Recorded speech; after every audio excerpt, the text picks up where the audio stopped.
Family কার্ডের জন্য কিভাবে আবেদন করা যাবে আজকের ভিডিওটা মূলত সেই বিষয় নিয়ে। সো চলুন আপনাদেরকে দেখাই যে কিভাবে ফ্যামিলি কার্ডের জন্য আসলে আবেদনটা করতে হয়। ওকে, প্রথমেই আপনারা দেখেন আমরা আমাদের স্মার্টফোন থেকে আমরা ক্রোম ব্রাউজারে চলে যাব। ওকে, আমরা এখান থেকে ক্রোম ব্রাউজারে ক্লিক করলাম। ক্রমে আসার পর এখানে সার্চ বারে গিয়ে লিখবো টিসিবি। ওকে, লিখে সার্চ করলাম। সার্চ করার পরে যে trading corporation of Bangladesh TCB এটা আসছে, এখানে গেলাম। ওকে, সো এখানে আসার পর আমরা জাস্ট এরকম একটা ইন্টারফেস দেখতে পাচ্ছি। ওকে, সো আপনাদের যদি এরকম ইন্টারফেস না দেখায় তাহলে থ্রি ডটসে ক্লিক দিবেন। ক্লিক দিয়ে এই যে দেখেন ডেস্কটপ সাইট যেটা আছে, দেখেন এখান থেকে ডেস্কটপ সাইট যেটা আছে এটা অফ থাকবে, এরকম অফ থাকবে। অফ থাকলে এরকম দেখাবে, এরকম দেখালে বা এটা পারবেন না, আপনারা এই টি লাইনসে ক্লিক করে আবার হচ্ছে ডেস্কটপ সাইটে চলে যাবেন। ওকে, তাহলে ঠিক এরকম দেখাবে। ওকে, এখন আপনারা স্ক্রল করে নিচের দিকে চলে আসবেন। এইটাকে জাস্ট হচ্ছে এখান থেকে জুম করেন। এই যে আমি জুম করতেছি, দেখেন জুম করার পর এই যে টিসিবির স্মার্ট ফ্যামিলি কার্ড, ঠিক আছে, এইখানে দেখাচ্ছে টিসিবির স্মার্ট ফ্যামিলি কার্ড, এইটার উপরে ক্লিক করবেন। ক্লিক করার পর এখান থেকে লগ ইন করতে বলছে। সো না, লগ ইন না, আমরা একটু নিচের দিকে চলে যাই। এখানে সচরাচর জিজ্ঞাসা, ঠিক আছে, এই যে দেখেন এখানে তারা কি বলছে আসলে এটা আমরা দেখি। টিসিবি স্মার্ট কার্ডের জন্য কিভাবে নিবন্ধন হওয়া যায়। তারা বলছে যে টিসিবি স্মার্ট কার্ডের নিবন্ধনের জন্য আপনার এলাকায় স্থানীয় প্রতিনিধি অর্থাৎ মেয়র, কাউন্সিলর অথবা চেয়ারম্যানের কার্যালয়ে গিয়ে আবেদন করতে হবে। এটা নিম্ন আয়ের পরিবারের লোকজনের জন্য।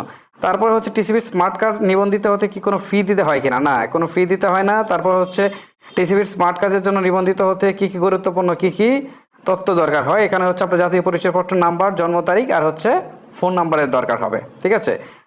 এক পরিবার টিসিবি স্মার্ট কার্ড কতজনের জন্য নিবন্ধন করতে পারবে, সেটা হচ্ছে একজনের জন্য।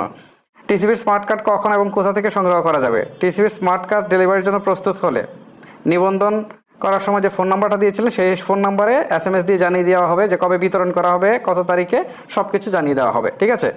আচ্ছা, এইটা আমার যেটা মনে হচ্ছে সেটা হচ্ছে যে তারা এই কাজটা এই টিসিবির মাধ্যমে করবে। এই যে ফ্যামিলি কার্ড যেটা বলতেছে এইটা টিসিবির মাধ্যমে করবে। সো আপাতত এটা অনলাইনে করা যাচ্ছে না, এটা হয়তো পরে অনলাইনে অ্যাভেলেবেল করবে। বাট এখন যেটা আমি দেখতে পাচ্ছি এখন হয়তো কিছু স্পেসিফিক উপজেলাকে দিচ্ছে, তো সেই জন্য এটাকে হচ্ছে এইভাবে রেখেছে যে আপনার স্থানীয় যে প্রতিনিধি রয়েছে, ঠিক আছে, তাদের সাহায্যে এটা আপাতত দিচ্ছে। তারা জাস্টিফিকেশন করে দিবে, পরবর্তীতে হয়তোবা এইটা অনলাইনে উন্মুক্ত করতে পারে। যখন উন্মুক্ত করবে তখন আমি আপনাদেরকে অবশ্যই দেখিয়ে দেব যে আসলে কিভাবে ফ্যামিলি কার্ডের জন্য আবেদন করা যায়। সো এখন কোন কোন উপজেলা পাচ্ছে ফ্যামিলি কার্ড সেটা আমি আপনাদেরকে একটু বলে দিচ্ছি। তারা বলছে যে প্রাথমিকভাবে ফ্যামিলি কার্ড পাবে হচ্ছে বনানীর করাইল বস্তি, তারপর হচ্ছে পাংশা, এগুলো উপজেলার নাম। তারপর হচ্ছে পতেঙ্গা, বাঞ্চারামপুর, এটা সম্ভবত ব্রাহ্মণবাড়িয়া হবে। তারপর হচ্ছে লামা, তারপর হচ্ছে কালিশপুর, চরফ্যাশন, এটা ভোলাই হতে পারে। তারপর হচ্ছে দিরাই, তারপর হচ্ছে ভৈরব, এটা কিশোরগঞ্জে ভৈরব হতে পারে। তারপর হচ্ছে বগুড়া সদর, তারপর হচ্ছে লালপুর, এটা সম্ভবত নাটোরে হতে পারে। তারপর ঠাকুরগাঁ ও নবাবগঞ্জ। এগুলা আমি যে তথ্যগুলো দেখাচ্ছি বা জানাচ্ছি এগুলো আসলে একদম অথেন্টিক নিউজ পেপার থেকে নেওয়া, এটা আমার মন করা কোনো তথ্য না। সো এইসব উপজেলায় আপাতত হচ্ছে ফ্যামিলি কার্ড দিবে, আস্তে আস্তে হয়তো বা সারা বাংলাদেশে দিবে। যখন দিবে অনলাইনে আবেদন করার সিস্টেম থাকবে তখন আমি আপনাদেরকে দেখিয়ে দেবো। ভিডিওটা লেন্দি করছি না, এখানে শেষ করছি। নতুন কোনো ভিডিওতে দেখা হচ্ছে।